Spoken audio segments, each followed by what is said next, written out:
Hello, and welcome to another edition of the Arn and Eddie Euro Experience, or as I'm going to call it this one, the Italy Boys. We're back again. Forza. I'm Eddie Sideburns, joining me as always, drinking his iron brew, me drinking my very well and coked. Even you're not going to have Ronaldo push this away from me. I've Arn been drinking. Furious. I've been drinking water all day, so I feel like I'm entitled to a fizzy beverage. I mean, after the 2 day break, and the last scene of our viewers watching you is you tanning a bottle. It's been quite an. I'm glad you're okay. Um, I do that all the so time. I'm fine. I realize that being your co-host. We're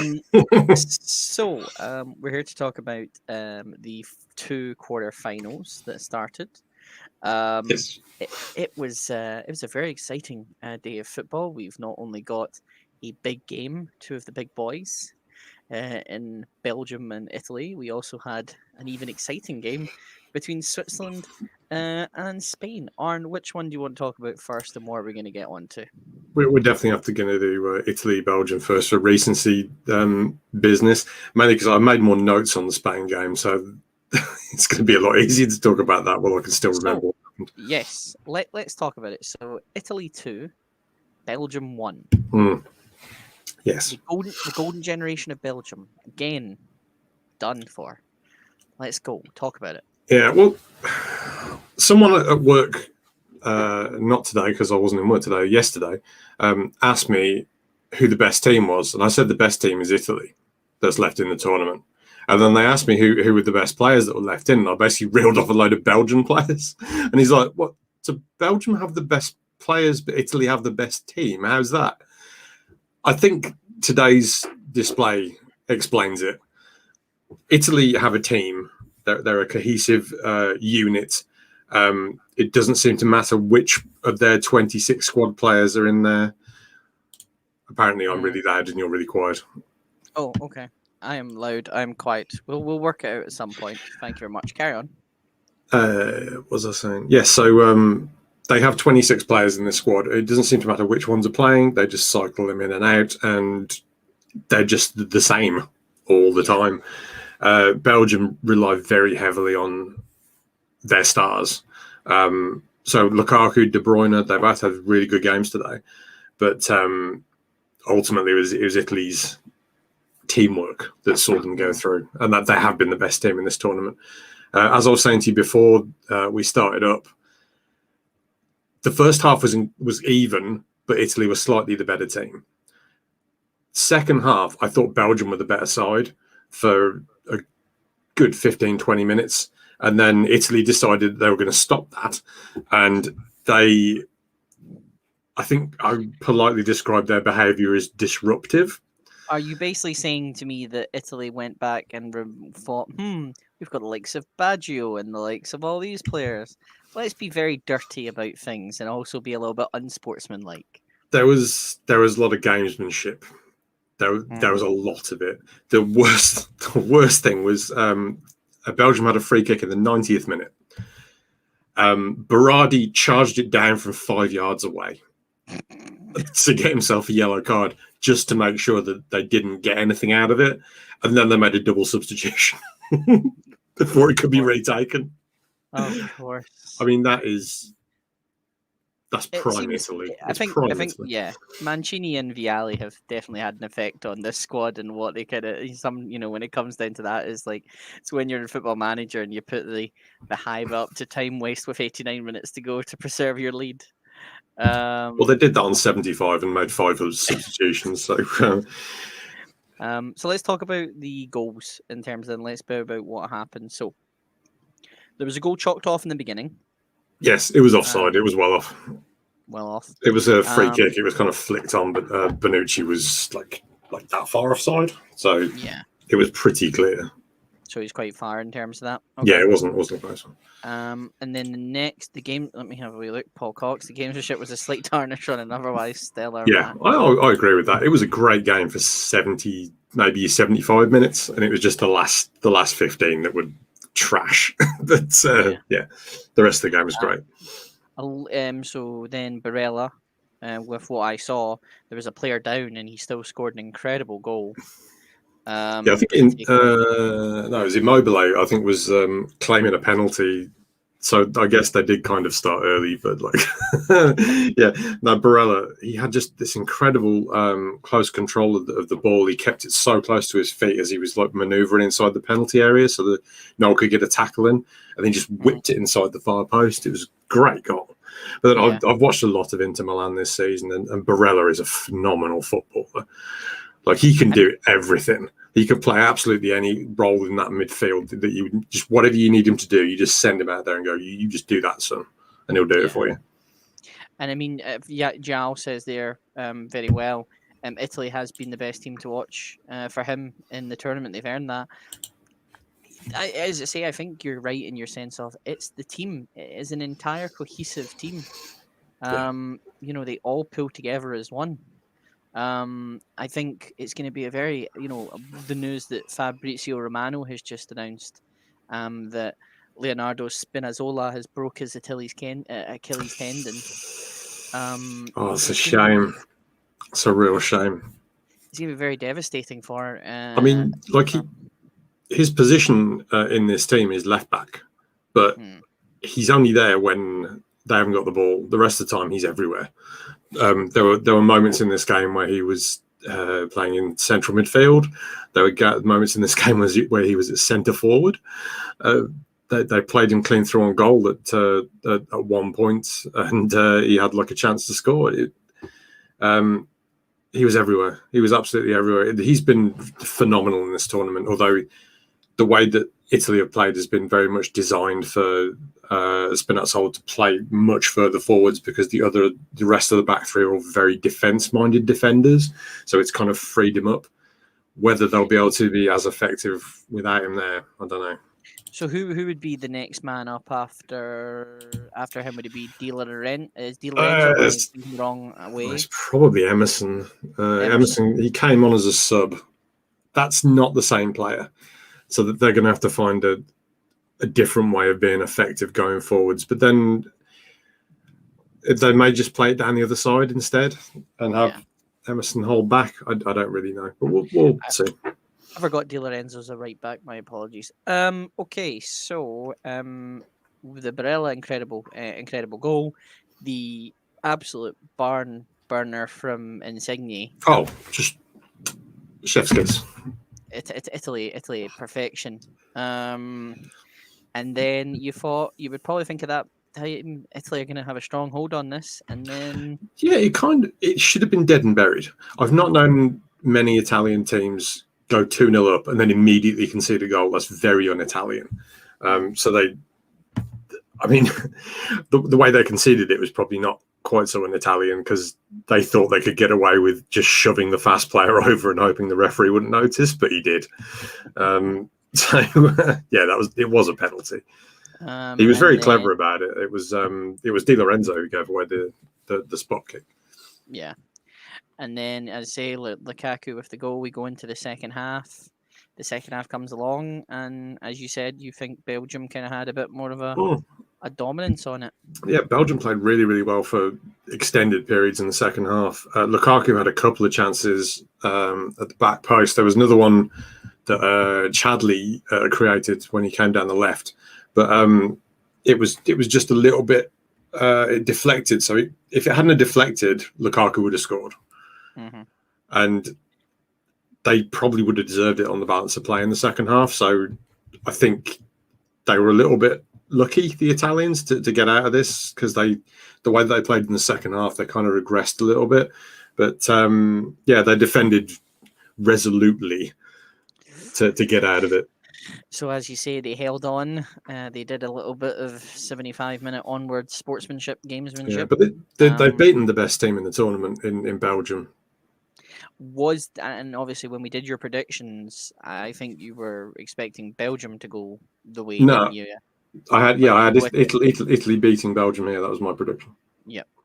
Now, so we move on to who they will face, and it was a battle of Spain and Switzerland. Yes. Another own goal to begin with, Arn. I think that's about 8 or 9 now. 10.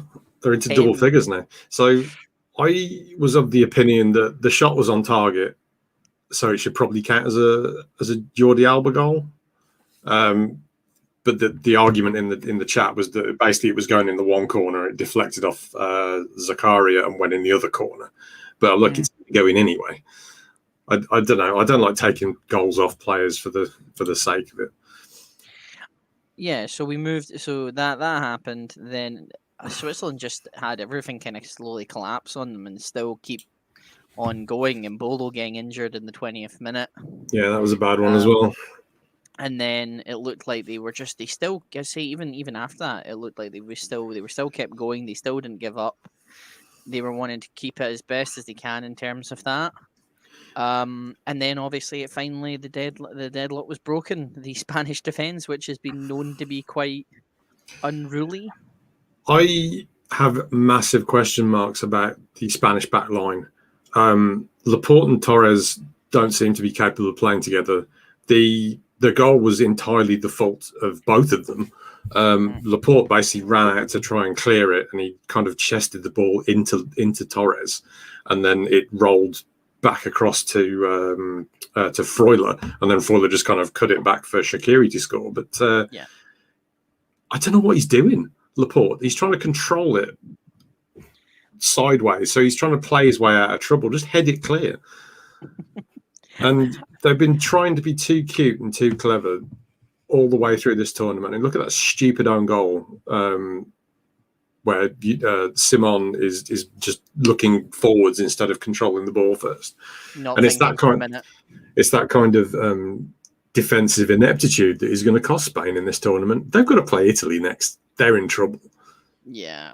As I say, the deadlock was finally broken. Shaqiri with the goal, as Arn, you tweeted. Americ Laporte is bad. Now we go into another situation, another refereeing decision that some people are probably disagreeing with and some people are agreeing with. The Remo Freuler red card. I saw a lot of players on Twitter saying they didn't think it was a red card. It was just like a standard, normal sort of challenge. But there's something in football where if you go into a player and you hit him studs first into the leg, you're always running the risk of getting sent off. So don't do it. The best case scenario here for Freuler going in for that tackle is that he wins the ball and the referee still gives a free kick to the other team because of the way that he's gone in. That's his best case scenario.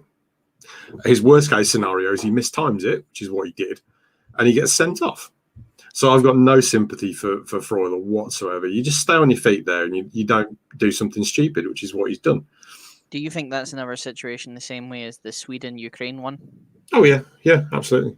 There's certain things where if you do them, you are inviting a card or a sending off. And Drow has made a point here in the chat saying football is meant to be played standing up. If you slide, you need to know what you're doing. And I love a sliding tackle. I do. I don't want to see them get taken out of the game. But if you are doing a sliding tackle, you better know what you're doing. You better make sure you get the ball and that there's no danger of you going straight through the player afterwards. Most sliding tackles are kind of from the side, not like if you're coming head on into a player, you run the risk of going over the top of the ball and you could hurt someone. And that's why it's potentially a red card situation, and that's why he got sent. That's why he got sent off today. I think and I think there is still differences, and we'll go into in a little bit more detail as the kind of tournament goes on. So, we get to so Spain keep kind of peppering, as you kind of say, they keep peppering the goal, up until the 90th. Switzerland still do have some chances and still push themselves forward. We go into extra time. Jan Sommers played a brilliant game. But I think you were telling me you had some questions about his distribution of the ball at certain points, Arn? Yeah, I think that's a valid complaint about Jan Sommer. He has been a very good goalkeeper in this tournament. He's made a lot of excellent saves. He was really good in the shootout today. But there were a couple of times where he was trying to rush things from out the back and he just ended up giving the ball away. And the last thing you want to do against Spain is give the ball away because they'll don't let you have it back. And there was a few Oh, Peru have scored. Paddington Bear is very happy. Me, on the other hand, of my predictions, not so much. Marmalade on toast for everyone. Yeah, there's the Copa America's going on right now as we're recording. The so yeah, there was a few players in the Swiss team who kept doing silly things like giving the ball away, and the result was just a pile of Spanish pressure, and it continued all the way through extra time. Like extra time was just Spain, and it was just them missing chance after chance after chance. Yeah. And we move on to we move on to talking about Paddington Bear not being a Brit just yet, because he technically is from Peru. He's an immigrant, if anything. He is an immigrant.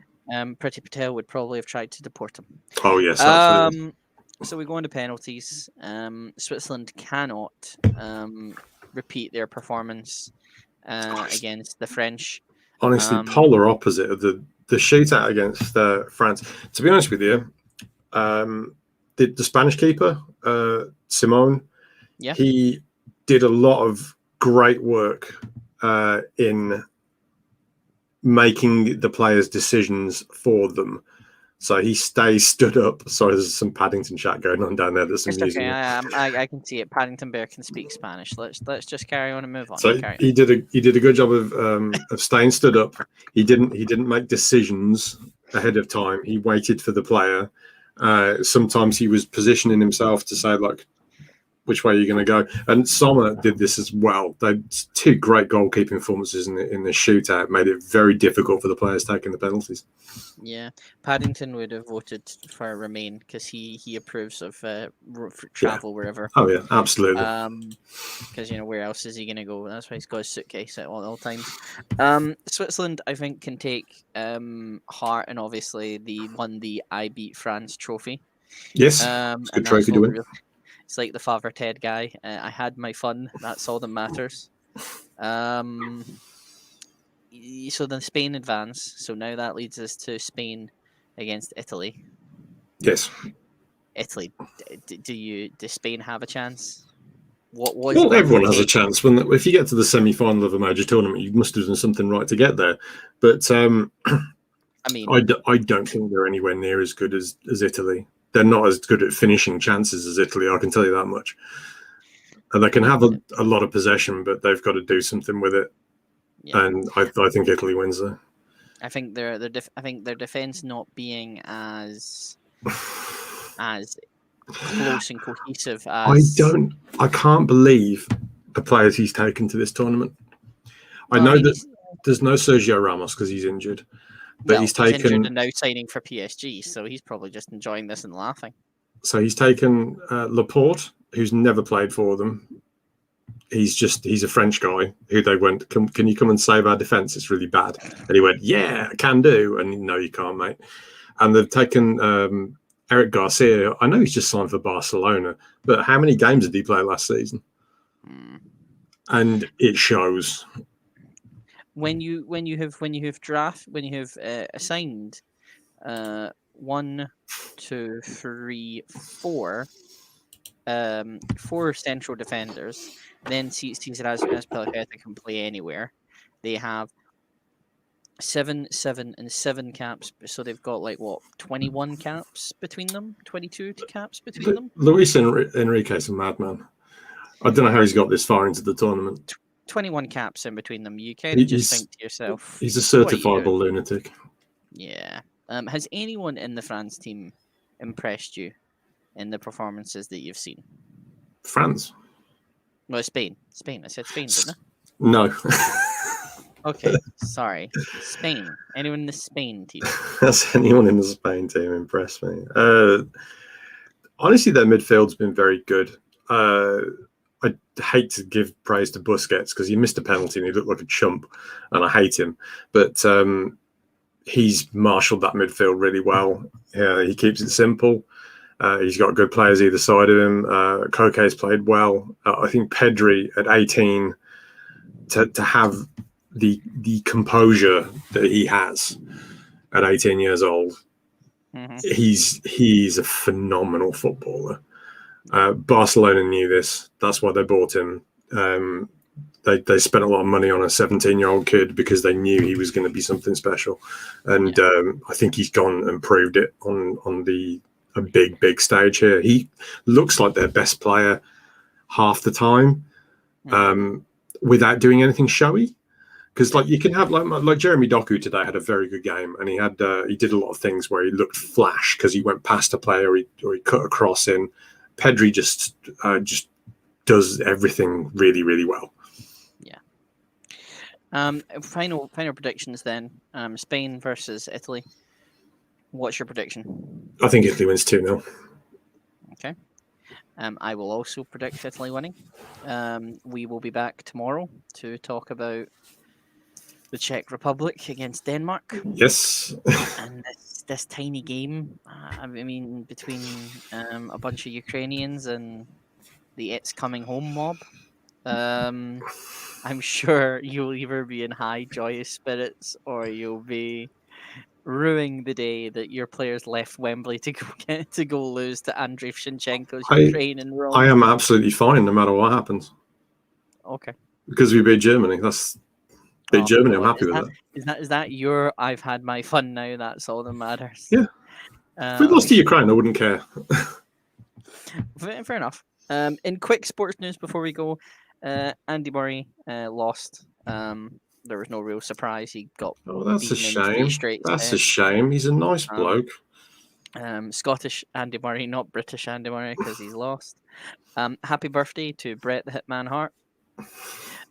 Just randomly because I'm feeling a bit funny and I just like a bit of a laugh. If you can't laugh, what can you do?